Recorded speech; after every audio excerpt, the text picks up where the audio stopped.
नमस्कार, स्वागत है आपका मुनाफे की मंडी में, जहां हम आपके लिए बेहतरीन ट्रेडिंग कॉल्स और साथ ही तमाम कमोडिटी मार्केट की खबरें लेकर आते हैं। सबसे पहले अपने मेहमानों से आपका परिचय करवा दें। तरुण सत्संगी है और ई मंडी से, अमित सजेजा है मोतीलाल ओसवाल से, जतिन त्रिवेदी हैं एलकेपी सिक्योरिटी से।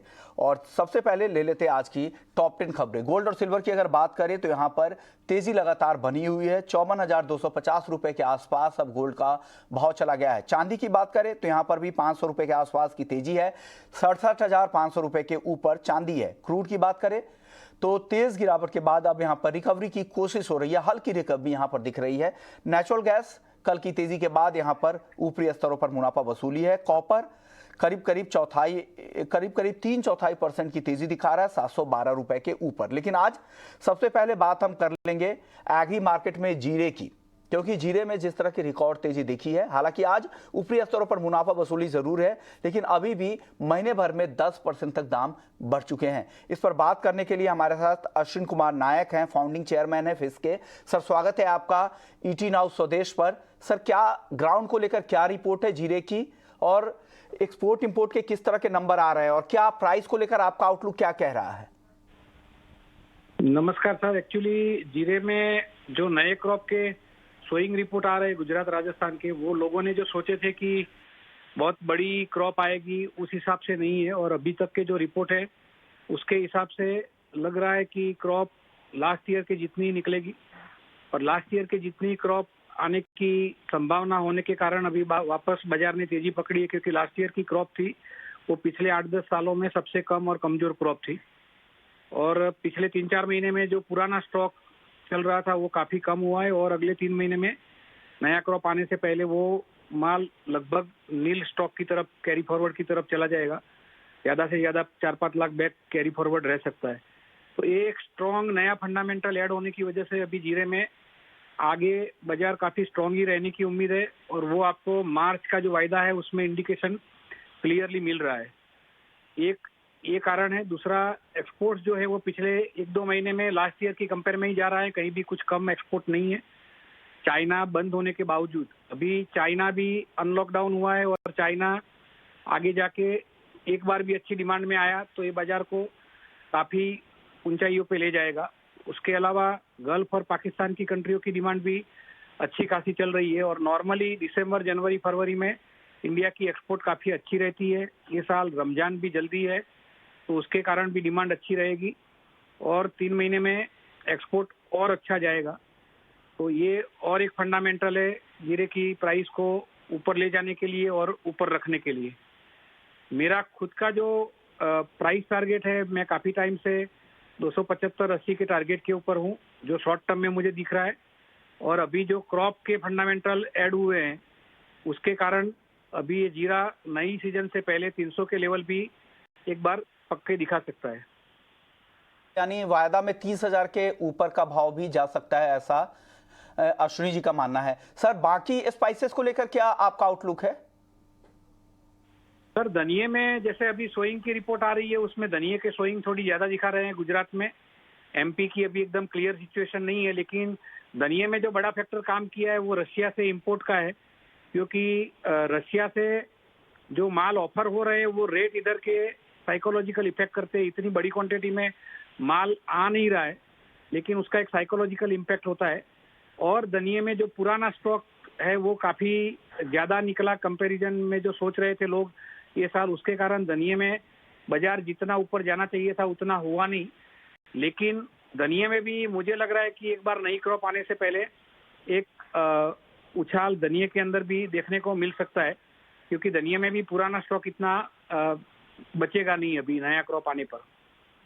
यानी नई फसल आने तक धनिये में भी तेजी आ सकती है। तो ये तेजी कहां तक आ सकती है? जैसे आपने बताया कि 300 का भाव जीरे में हो जाएगा, यानी 30,000 तक, तो धनिया की को लेकर क्या अनुमान है? धनिये में मुझे सर 10 से 15 रुपए किलो की तेजी नजर आ रही है इसके अंदर। ओके, इस समय 10 से 15 रुपए की और तेजी यहां से नजर आ रही है। शुक्रिया सर, आपने वक्त निकाला और स्पाइसेस का आउटलुक बताया। चलिए अब वापस से एक और एग्री कमोडिटी जिस पर आज फोकस करना जरूरी है वो है मेज। हमारे साथ तरुण जी है। तरुण जी, मेज की बात हो रही थी कि एस्मा ने, जो स्टार्च मैन्युफैक्चरर एसोसिएशन है, उनकी तरफ से ये डिमांड की गई है कि एक्सपोर्ट बैन किया जाए, क्योंकि जिस तरह से पोल्ट्री इंडस्ट्री की तरफ से स्टार्स जो मैन्युफैक्चरर्स है उनकी तरफ से डिमांड इसकी बढ़ गई है, भाव तो ऑलरेडी काफ़ी ज़्यादा है। ऐसे में एक्सपोर्ट की डिमांड, हालांकि जो मिनिस्ट्री है, फूड प्रोसेसिंग इंडस्ट्री मिनिस्ट्री जो है, उन्होंने कॉमर्स मिनिस्ट्री को लिखा है, लेकिन आपके पास क्या रिपोर्ट है? क्या उम्मीद है, क्या एक्सपोर्ट पर बैन लगाने की तैयारी चल रही है? Hi, good morning, Vishwan ji. Thanks for having me on the show. काफी करीबन 1.5 मंथ से काफी लॉन्ग डिमांड है इंडस्ट्री के डिफरेंट प्लेयर्स का, स्टार से, पोल्ट्री से। But I am telling you, देखिए, एक तो ये एसेंशियल कमोडिटी नहीं है like wheat and rice. Secondly, there is no maize crisis. Wheat में क्राइसिस हुआ तो अप्रैल में एक्सपोर्ट बैन हुआ। पैडी में प्रोडक्शन कम था तो सितंबर में गवर्नमेंट ने एक्सपोर्ट कुछ वेराइटीज को छोड़ के बैन किया। अभी अगर प्रोडक्शन की बात करता हूं तो मोर और लेस लास्ट ईयर के बराबर ही है। और हमको ये नहीं भूलना चाहिए कि 1/3 ऑफ द जो मेज है वो राबी सीजन में आता है, जिसकी सोइंग काफी अच्छी चल रही है। सी, यहाँ पर दिक्कत ये है कि एक्सपोर्ट की अगर मैं बात करता हूँ डिमांड की भी, तो लास्ट क्रॉप ईयर के अंदर हमने तकरीबन 3.5 मिलियन मैट्रिक टन का एक्सपोर्ट किया था, उससे पिछले ईयर में भी। और हम लोग रेगुलर एक्सपोर्टर नहीं है, अपॉर्चुनिस्टिक एक्सपोर्टर है। आज पैरिटी है तो हो रहा है, लेकिन 1-2 महीने बाद ये पैरिटी नहीं मिलेगी। और जो बाइंग बल्क मंडीज के अंदर देखने को मिल रही है वो एक्चुअली डोमेस्टिक प्लेयर्स की तरफ से मिल रही है, क्योंकि हमने सब्सटेंशियल लास्ट 1 ईयर के अंदर प्राइस में रैली आते हुए देखा था, क्योंकि वीट भी महंगा था और राइस भी महंगा था। पॉजिटिव कोरिलेशन होता है ग्रेन्स के अंदर, तो वो अपना मार्जिन स्क्यूड ना हो तो अग्रेसिवली बाय कर रहे हैं। बट स्टिल सितंबर अक्टूबर के प्राइस देखे तो वहां से 500 रुपए डाउन है। At the same time I would like to tell, देखिए, फार्मर्स का भी हमको सोचना चाहिए। फर्टिलाइजर कॉस्ट डबल हुई है लास्ट 1 ईयर के अंदर, सीड काफी महंगी हुई है, अदर इनपुट कॉस्ट महंगे हुए हैं। तो आई थिंक 1960-62 के आसपास का एमएसपी है, और अभी प्राइस जो रूल कर रहे हैं अराउंड 2150 के आसपास रूल कर रहे हैं। तो इट्स नॉट लाइक कि वो एमएसपी से बहुत ज्यादा है। तो I think there is no sense of like urgency of banning export. I don't see any logic in that. I'm not saying I am favoring one or I'm not favoring one other. मेरा being a commodity economist एक neutral view है। Simultaneously मैं यही कहना चाहूंगा, industry को problem जो है वो बेसिकली, अगर मैं पोल्ट्री की बात करता हूँ तो जो चिकन के प्राइस है वो एक्चुअली 120-130 एक महीने पहले थे, 80-85 आ गए हैं। तो इसकी वजह से पैरिटी नहीं बैठ रही है, और मेज के प्राइसेस उनको लग रहा है कि अल्टीमेटली वो कमाए तो वो पैरिटी बैठेगा। और लेकिन चिकन में सीजनल होता है, विंटर में हाई मोर्टेलिटी की वजह से प्राइस कम नीचे ही होते हैं, और वो कॉम्पनसेट होता है। We should not be forgetting we are the third largest producer of the eggs, and eggs के प्राइस विंटर में बढ़ते ही है। तो अगर उनको एक तरफ से नुकसान हो रहा है तो दूसरी तरफ से बेनिफिट हो रहा है। और पैरिटी 1-2 महीने बाद जब वाइप आउट होगी तो सर्टेनली स्टार्च इंडस्ट्री को भी बेनिफिट मिलेगा। शुक्रिया, ये मक्के पे आपने एनालिसिस की। चलिए अब नॉन एग्री मार्केट की ओर लौटते हैं, क्योंकि एक्शन वहां भी है। गोल्ड और सिल्वर में अच्छी तेजी दिख रही है, अब रिकॉर्ड से बहुत दूर है नहीं, 2000 रुपए के आसपास की दूरी बची हुई है। जतिन जी, क्या लग रहा है, गोल्ड में ये दूरी कब खत्म होती दिख रही है आपको? Vishnu ji, good morning. देखिए, जिस तरह से मार्केट ने रिएक्शन दिखाया है टुवर्ड्स जो इंटरेस्ट रेट साइकिल की जो दौर चल रही है उसमें, और गोल्ड ने देर से ही सही लेकिन पिछले 1-1.5 महीने में अच्छी खासी जो बढ़त है वो रजिस्टर कर चुकी है। आई मीन 50,000 से लेके 54,000 का जो ये स्तर है, 4,000 पॉइंट का जो स्तर है, ये विद इन एक सवा महीने के अंदर ही इसने ये रैली दिखा दिया है। और मुझे लग रहा है जो डॉलर इंडेक्स की जो मेन वीकनेस रही है पिछले 1-1.5 महीने से, ये सबसे ज्यादा हेल्प हुई है गोल्ड और सिल्वर प्राइसेस के अंदर ही बढ़त के साथ। अब आगे का फॉरवर्ड प्रोजेक्शंस भी हम देख लें तो डॉलर इंडेक्स जो है वो एक स्ट्रॉन्ग हर्डल 107 का पकड़ के चलना चाहिए। 107 के जब तक नीचे है तब तक बहुत ज्यादा पैनिक सिचुएशन या क्रिएट ऐसा कुछ होना नहीं चाहिए। सो बायोडिक्स का स्ट्रैटेजी जरूर अपना के रखना चाहिए यहाँ पर। हालांकि अभी लेवल्स जो है वो एस्केलेटेड हैं, लेकिन बाइंग का अप्रोच जो है वो फिलहाल आज के दिन भी रखना जरूरी है, क्योंकि अभी तक फिलहाल कोई रिवर्सल्स है नहीं मार्केट के अंदर। 54,000 के आसपास के लेवल्स मिलते हैं तो वहां पर गोल्ड डेफिनेटली बाय करके चलना चाहिए 53,800 के स्टॉप लॉस के। और हायर साइड में 54,300 के लेवल्स जो है वो इंट्राडे प्लेस के लिए मुझे रिकमेंडेशन रहेगी। जिस तरह से आप बोल रहे हैं कि ऑल टाइम हाई से हम ज्यादा दूर नहीं है अब, और ये जो लेवल्स है वो फिर से अचीवेबल कब तक होंगे, तो मुझे लग रहा है दिसंबर वायदा और जो जनवरी मंथ है कमिंग 2023 का जो पहला मंथ जनवरी रहेगा, इस 2 महीने के बीच में जो है वो ये मार्केट पार्टिसिपेंट मुझे लग रहा है यहाँ पे एक बेसिक रेंज बनाना चाहिए। ये ऑल टाइम हाई जो है लेवल क्रॉस करना इतना आसान भी नहीं रहेगा, क्योंकि साथ ही साथ में वॉलेटिलिटी भी जरूर रहेगी यहाँ पर मार्केट में। तो ये जो रेंज है मुझे लग रहा है 54,500 से लेके 53,500 या 53,000 भी एक बार के लिए आ सकता है, लेकिन ये अपॉर्चुनिटी रहेगी। तो ये 1,000-1,500 पॉइंट का जो रेंज है उसके अंदर ट्रेड करते हुए दिखने मिल सकता है। उसके बाद कमिंग क्वार्टर के अंदर मुझे लग रहा है मार्च जून या मार्च के बीच में कहीं ना कहीं हम ये जो 55,000 के ऊपर का जो लेवल है वो जरूर क्रॉस करते हुए दिखने मिल जाएगा। जी विश्वजी। ओके अमित जी, आपका व्यू गोल्ड और सिल्वर पर क्या है? क्या आप सलाह दे रहे हैं? जी गुड मॉर्निंग विश्वमन जी। देखिए डेफिनेटली डॉलर इंडेक्स में जो पिछले एक महीने में नरमी आई है, प्राइजेस 114.80 के करीब से 104 के आसपास ट्रेड कर रही हैं फिलहाल, यानी लगभग 9.5% की एक मंदी आई है। डेफिनेटली मोमेंटम और सेंटिमेंट गोल्ड और सिल्वर के पॉजिटिव होने की तरफ ही हैं, और लगातार हमें पिछले एक हफ्ते से भी एक पॉजिटिव मोमेंटम दिखाई दे रहा है। मुझे लगता है कि डेफिनेटली शॉर्ट टर्म में ये मोमेंटम जारी रहेगा। 54,400 के आसपास हम शॉर्ट टर्म टारगेट गोल्ड का ले सकते हैं, जो $1,810 के आसपास स्पॉट में मैच कर सकता है। सिमिलरली चांदी में हमने न्यू रिसेंट हाइज बनते हुए देखे हैं 67,500 के आसपास। मुझे लगता है ये तेजी और एक्सटेंड होकर 68,000 से 68,300 तक जा सकती है। एक कैवेट जरूर लेकिन मैं देना चाहूंगा कि पिछली तेजी की शुरुआत जो हुई थी, चाहे वो रिस्की एसेट्स हो चाहे वो गोल्ड और सिल्वर हो, वो एक लोअर सीपीआई प्रिंट के बाद हुई थी, जहां 8% से पहली बार सीपीआई इन्फ्लेशन इस साल में फिसला था और 7.7 के आंकड़े आए थे।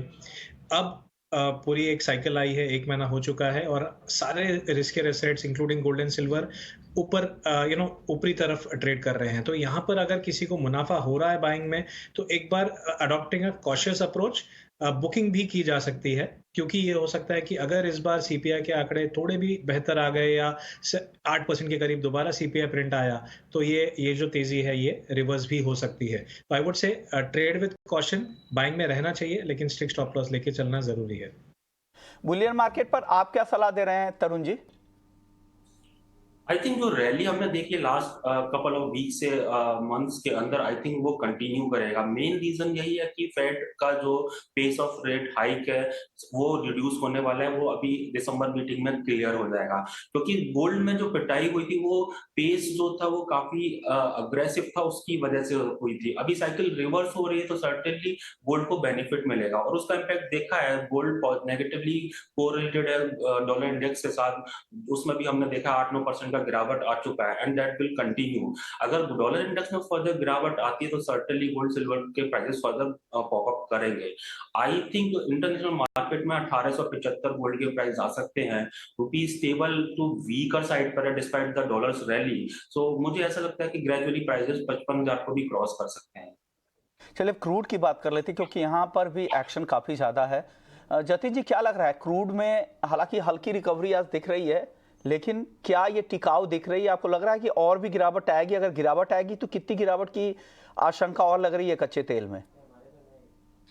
यहाँ पर भी ऐसा है ना कि जो भी न्यूज आ जाती है जो उसके लिए पॉजिटिव रिएक्शन देना चाहिए, तो वो एक वापस से एक अपॉर्चुनिटी बन रही है सेलिंग साइड की। जैसे कि कल इवनिंग सेशन में हमने देखा था कि ऑयल डिसरप्शन का एक न्यूज फ्लो चल रहा था मार्केट में, लेकिन वो एक अपॉर्चुनिटी फिर से एक्ट करने लगा शॉर्ट सेलर्स के लिए, फिर से फ्रेश पोजिशन बनाने के लिए। लोअर लेवल से शॉर्ट कवरिंग हुआ, लेकिन वापस से जैसे ही 6,200 के स्तर छूने की कोशिश की क्रूड ने, वहां से फिर से एक स्ट्रॉन्ग सेलिंग प्रेशर देखने मिल गया। तो this is a clear cut trend, जहां पर ये कमोडिटी जो है वो बेरिश सिग्नल देती रहेगी। सेल ऑन राइज की स्ट्रैटेजी यहाँ पर ज्यादा फेवरेबल रहेगी। छोटे मोटे बाउंस बैक जो भी आ जाते हैं वो एक सेलिंग अपॉर्चुनिटी बनती हुई दिख रही है मुझे अभी भी। तो जब तक ये 6,400 के नीचे ट्रेड कर रहा है एमसीएक्स पर, तब तक मेरा व्यू पॉइंट इसके अंदर बेरिश बना हुआ है। इंटरडे प्लेयर्स के लिए अपॉर्चुनिटी है शॉर्ट सेलिंग की, करंट मार्केट प्राइस से या 20-30 पॉइंट ऊपर भी मिल जाता है तो वहां पर भी सेलिंग करके चल सकते हैं। डे ट्रेडिंग स्टॉप लॉस जो रहेगा वो 6,020 का रहेगा, और लोअर साइड में 5850 5870 का टारगेट्स के हिसाब से क्रूड के अंदर सेलिंग की ही रणनीति अपनानी चाहिए, ये मेरा मानना है। ओके, आपका व्यू क्रूड पर क्या है अमित जी?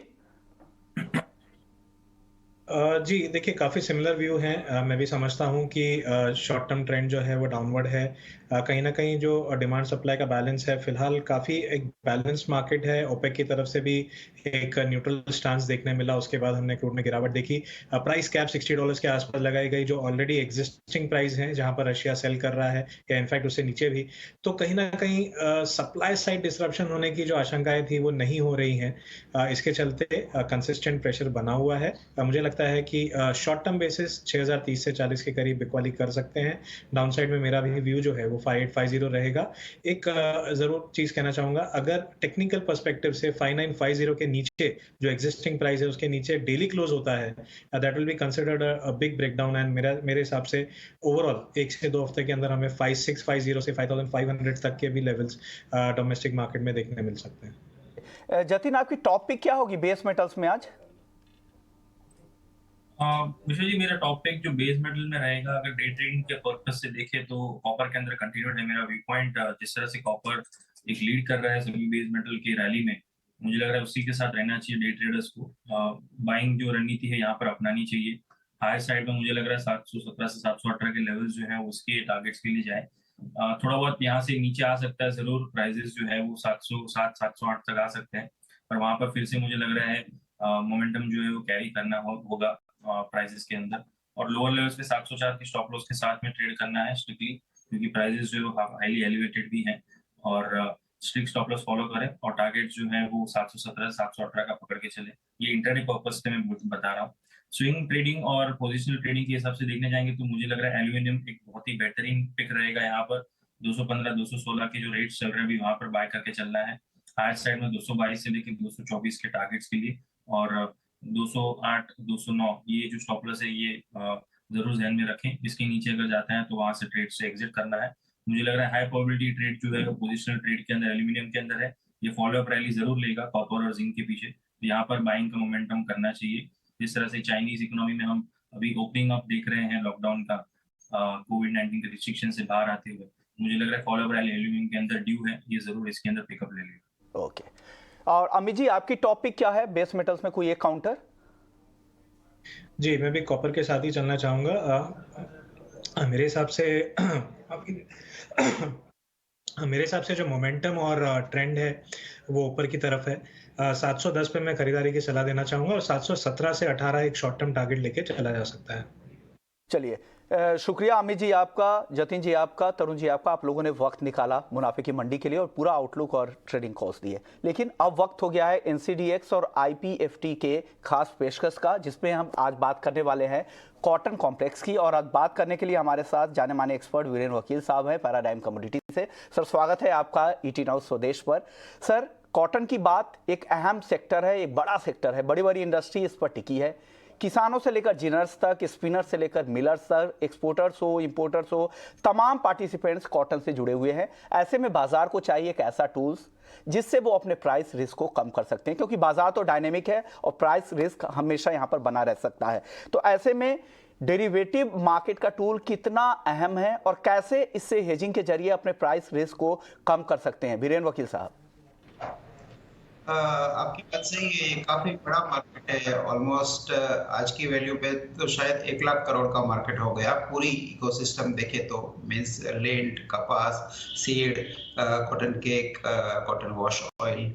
जहाँ तक प्राइस रिस्क का सवाल है, तो ये काफी वॉलेटाइल कमोडिटी है। हमने पिछले साल देखा था और अभी भी हम देख रहे हैं। ये आइस से जुड़ा होता है, आइस कॉटन से गहरा नाता है प्राइस रिलेशनशिप का। साथ ही साथ हमको इसकी जो प्रोडक्ट मार्केट है, यानी कपास खल या कपास सीड, उसको हेज करना है तो हमको कपास सीड तो मिल जाता है, सॉरी केक तो मिल जाता है, बट सीड का फ्यूचर्स नहीं है।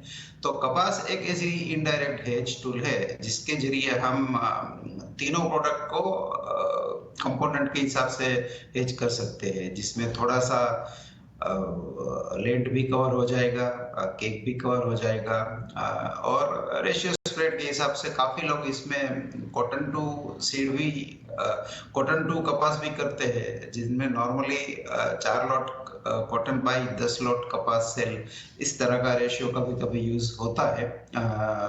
लास्ट ईयर तो ये काफी एक्टिव ट्रेड रहा था स्प्रेड में, इंट्रा कमोडिटी स्प्रेड में। और इसकी एक ब्यूटी ये भी है कि इसमें सिंगल कॉन्ट्रैक्ट है और हर महीने रोल ओवर नहीं होता। कपास की बात कर रहा हूँ, सीधा ही आपको अप्रैल में हेज करने का चांस मिलता है। तो स्पेशली जो कंज्यूमर, बाय साइड कंज्यूमर है, उनको गोडाउन का खर्चा, लोडिंग कॉस्ट, हर महीने ब्याज बदला, ऐसे एंसिलरी खर्चे बच जाते हैं।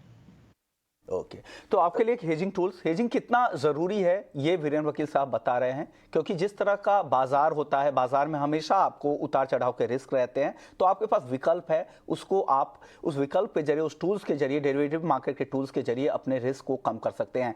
सर, अब बात कर लेते हैं इम्पैक्ट जो ग्लोबल, जिस तरह के खबरें, क्योंकि ये ग्लोबल कमोडिटी है और डोमेस्टिक खबरें भी इस पर काफ़ी इम्पैक्ट करती है, तो ग्लोबल मार्केट के फंडामेंटल्स और डोमेस्टिक मार्केट के फंडामेंटल किस तरह कॉटन मार्केट को इम्पैक्ट करते हैं? सबसे पहले हमें देखना चाहिए, क्योंकि वो सबसे बड़ा कंज्यूमर है। लास्ट ईयर की जो तेजी आई थी उसकी लीडरशिप भी चाइना ने ली थी, और अभी हम जो करेक्शन देख रहे हैं 1 लाख खंडी से 65,000 खंडी, उसमें भी लीडरशिप चाइना की है डाउन साइड में, क्योंकि लॉकडाउन चल रहा है वहाँ। तो कॉटन के मार्केट में ये बहुत ही डायनेमिक मार्केट है, तो रोज आपको इसमें सावध रहना है। बहुत ही वाइडली ट्रेडेड मार्केट है, वाइडली प्रोड्यूस्ड, वाइडली कंज्यूम्ड है। तो मैं ऐसा मानूंगा कि वेदर पे हमेशा, ग्लोबल वेदर पे ध्यान होना चाहिए, पॉलिसीज पे ध्यान होना चाहिए, और स्पेशली चाइना और न्यूयॉर्क और ब्राजील, ये 3 कंट्री की पॉलिसी, वेदर और डिमांड सप्लाई पे ध्यान होना चाहिए। साथ ही साथ जीनिंग पेरिटी, डिस्पेरिटी, लोकल, उस पर भी ध्यान होना चाहिए। जो पॉलिसी होती हैं, जो बड़े कंट्रीज है, जो बड़े कंज्यूमर्स और प्रोड्यूसर्स कंट्री है, उनके वहाँ के वेदर, वहाँ की पॉलिसीज पर आपको ध्यान रखने की ज़रूरत है ताकि फंडामेंटल्स को समझे। सर, अब आखिरी सवाल वीरेंद्र वकील साहब आपसे ये होगा कि इतना बड़ा मार्केट है, इंडिया में भी काफ़ी बड़ा मार्केट है कॉटन का, तमाम तरह की इंडस्ट्रीज से जुड़े हुए हैं, किसान तो हैं ही, उसके अलावा तमाम इंडस्ट्रीज हैं, तो कितना मार्केट पार्टिसिपेंट्स के लिए कितनी अपॉर्चुनिटी है इस सेक्टर में? इसमें अपॉर्चुनिटी है। सवाल सिर्फ है कि जो लार्ज स्टेक होल्डर है, जैसे कोऑपरेटिव सेक्टर, वो भी इसमें पार्टिसिपेट नहीं कर रहा है।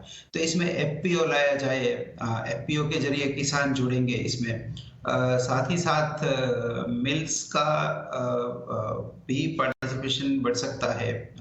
लिक्विड कॉन्ट्रैक्ट अगर होगा, अभी इसमें एक बहुत बड़ा कंपोनेंट है, वो कॉटन सीड मार्केट का कंपोनेंट है, जो 1 करोड़ टन का मार्केट है, फिर भी उसमें फ्यूचर्स अवेलेबल नहीं है।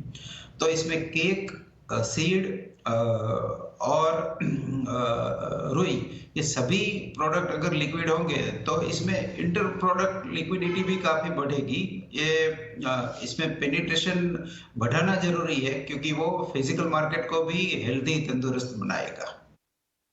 यानी मार्केट में एफपीओज के जरिए ज़्यादा से ज़्यादा इस मार्केट को दायरा बढ़ाने की ज़रूरत है, ज़्यादा से ज़्यादा लिक्विडिटी बढ़ाने की इस मार्केट में ज़रूरत है। कॉटन सीड का मार्केट इतना बड़ा है, तो इस मार्केट के लिए भी जो कॉन्ट्रैक्ट है, इस तरह के कॉन्ट्रैक्ट भी होने चाहिए, और ज़्यादा से ज़्यादा लोगों को, ज़्यादा से ज़्यादा पार्टिसिपेंट्स को और जोड़ने की ज़रूरत है। इसको लेकर जागरूकता बढ़ाना सबसे अहम है। शुक्रिया वीरेंद्र वकील साहब, आपने वक्त निकाला हमारे लिए, इस खास पेशकश को और भी खास बना दिया।